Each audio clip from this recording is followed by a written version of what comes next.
Шишкинские пруды стали центром концентрации классической музыки. Чайковский, Шостакович, Бетховен. Чтобы оценить виртуозную игру именитых музыкантов мирового уровня, не нужно ехать далеко. Фестиваль Бориса Березовского – бесплатный подарок для всех ценителей классики. Изумительное место.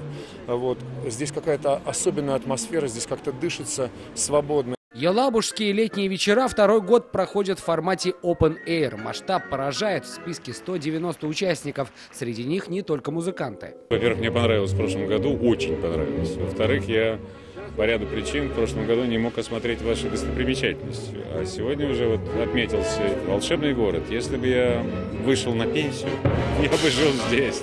Каждый вечер своя тематика. Первый день фестиваля посвятили Надежде Дуровой. В ее честь конное шествие под увертюру и звон колоколов.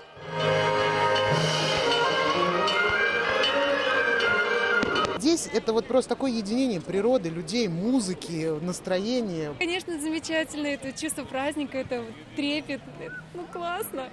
Праздник музыки продлится до воскресенья. Каждый день на сцене пианист Борис Березовский. Кульминация выступления Татьяны и Сергея Никитиных и артистов Мариинского театра. Сергей Хайдаров, Наталья Мезина, Максим Вегашев, Ренат Гениятов, ТНВ, Елабужский район.